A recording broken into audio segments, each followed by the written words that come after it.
Hi everyone, my name is Beth Fuser. I teach first grade at Arlington Public Schools, and this is my 15th year of teaching.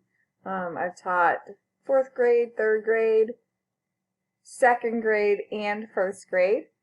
This has been my second year now in first grade, and it has been obviously a pandemic year. And I have been teaching first graders virtually for the entire school year, which has been an interesting experience and challenge, but I'm very excited and happy to learn so much from this program that has helped me and just how I can use it in the future when I get to go back into the classroom, because it's going to make such a huge difference. So in saying that, I'm excited for this experience this summer too, because that means I get to make another unit to hopefully use next year, which is always the goal, to be able to use what you do. So that's really exciting. So in saying that, I'm going to share with you what I made already, which is a unit in math. So I decided to pick coins, and I'm just going to move myself a little bit out of the way so you can see. I decided to pick coins, and I chose counting coins and money because it is a topic that first graders struggle with. And so if you can see here, I took the SOLs from Virginia, and then I made them into their learning objectives, which was a little bit of a challenge for me to get the wording right the way I wanted it. But when I'm finished, I was very pleased with my unit, and so it ended up being a 2-week unit, and I did a makeshift workshop model because that's what our school does. So basically, the students start with some sort of a mini lesson that we do whole group. Then I do an activity, either whole group or they do it individually. Then they have time to work on math menus or independent time, and that is when I spend a majority of my time teaching small groups or one-on-one instruction. And then we all come back together for a closing, kind of wrap up our day and just kind of see how it went. Sometimes it's a check-in, sometimes it's something else. Oh, and we also start the day in math with a number sense routine to kind of warm everybody up and get ready to go.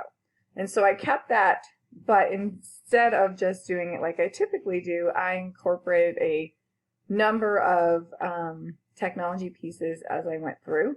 And so I broke it down here for each one, and just something in specific that I'd like to share is I did a lot of making sure the kids had check-ins along the way, because as first graders in 6th, they obviously need that.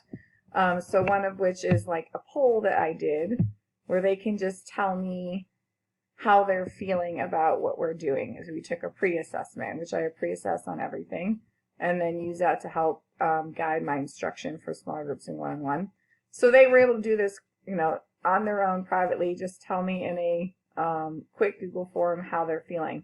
This is really hard. I get it a little bit. I can do it most of the time. I can do this by myself. I can teach this. Very helpful for me to kind of see where they are, because sometimes they think they know it and they have no clue, which is really helpful. Other times they're not very confident, but they really do, which is also helpful for me. Obviously, there's lots in between.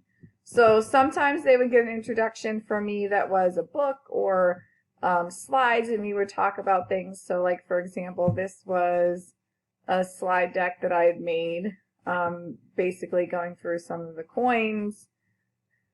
And you'll see here, I talk about the learning targets, and they have I can statements that they have to go through and talk with me about and how they're feeling. This would be a very common example of a number sense routine. They get 2 pictures, and everyone can answer this because you can all find something that's the same or something that's different. It might be very high level. It might not. Maybe it's just noticing that they're different colors. So that's a great way to start and warm up our day. And then see, we did like songs to practice and just practicing counting coins, and we have that as an introduction some days. Other times it was a book. But then when they get into the nitty-gritty, they're working on math menus, and so that's something that I had always done in class, but now I have made them virtual or technology-based math menus using Seesaw. Some of them were still paper pencil, or they had partners. So you can see here, I gave them they have little pictures, If it's a one-person thing, that means you're doing it independently. If it's a two-person activity, that means it's a game that you would play with someone. And they will have this embedded in Canvas and already linked for them to go exactly to the assignment if it was a seesaw activity, or a link to go to play a game. So this is a fruit splat game where they could play online, and it takes them right there, and they could play that game, and you would do that. Or they might have a seesaw activity that they have to complete. So this one, for example, was about buying things in a shop and how much they think they would get to choose, and then fill in the coins, and they would have to send it to me in seesaw. So those things are all there, and they would be doing those independently during the time that I would be pulling small groups, which is so helpful because then I'm able to get really into those small group and one-on-ones where they need that instruction that you wouldn't always get to see. So those things are there, and it's based every day, and then we would end with a closing. Sometimes it's whole group, like this one would be us sitting in a circle and doing a count around with dimes, and the students would do that, manipulating the dimes with me. Sometimes it would be something else. They also had to set goals using the same language. I tried to make sure of that and use I can statements to explain to them what they're looking to do at the beginning of the unit, and then how they feel about it when they first start. And then at the end, we also did a check-in to see how they felt, which was, I felt really important to see how they grew as they went, which is something that I'm really focusing on in my units moving forward, is having the students be able to take more ownership of their learning. And for another example was I made an interactive Glockster where they were able to go to this independently, and there were videos embedded, and they could see all the pictures of the coins. And as they click on a coin, then it would take them to a video that played about that coin, and they could review it together or without having to hear it from me, which was a great way. So fun, little piggy talking to them. And then my final thing that I did was my end of the unit authentic assessment, which is where I kind of base my whole unit on. I wanted the kids to have an interaction between social studies and math because they intertwine so easily and seamlessly for our standards.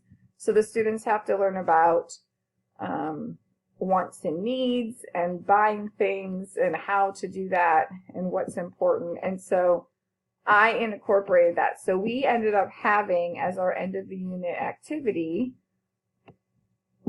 an authentic assessment that they would complete, and it would take 2 days. So it would look something like this.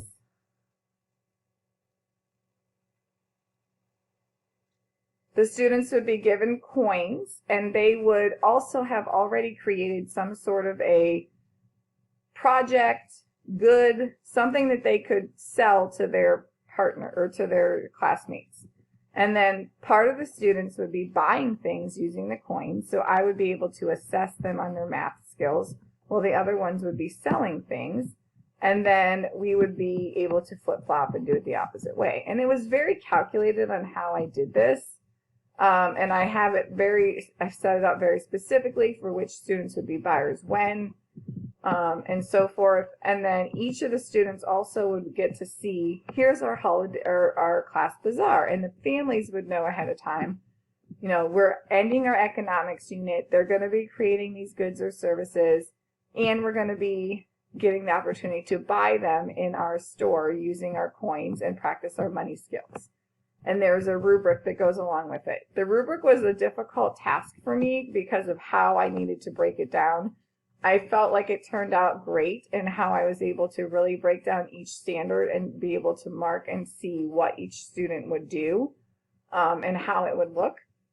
The best part of it is they wouldn't have to wait for me to do this activity. They were going to do it with a partner, and their partner is going to videotape them completing their transaction of buying something from one of the other students and record it so that I could then get uploaded to Seesaw, and I could then have that to go back and look at and use the rubric to be able to go through and assess the student.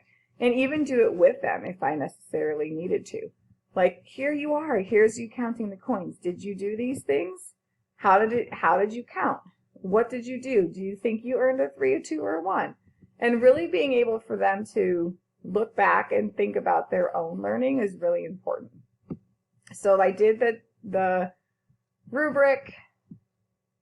And then the second part that I added to the rubric was a kind of an interesting standard that was additional, where the students are to practice counting pennies, but in the most efficient way. So were they able to count using counting by 10s or 5s? So it would be something I would have to ask them directly and just do as a one-on-one authentic assessment. Give them some pennies, ask them to count them the fastest way possible. See if they put them into groups of 10 or groups of 5 and how that would look. So that's kind of where that is too.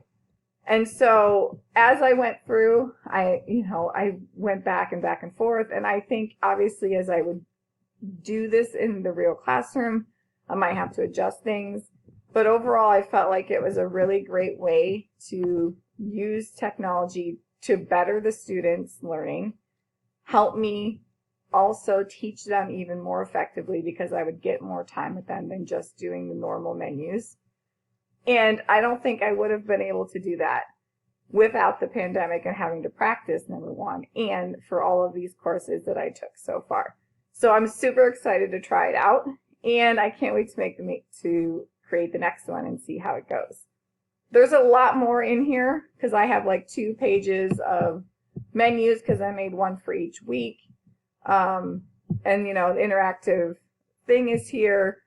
If you're interested, obviously I could share more, but it could take me a lot longer to explain it all. So I hope I gave you just a snippet of what I did and where we're going. And not sure what I'm going to do my next unit on, but I'm excited to find out. And I'm hoping to hear a lot more about all of you too. So I hope, we'll talk soon.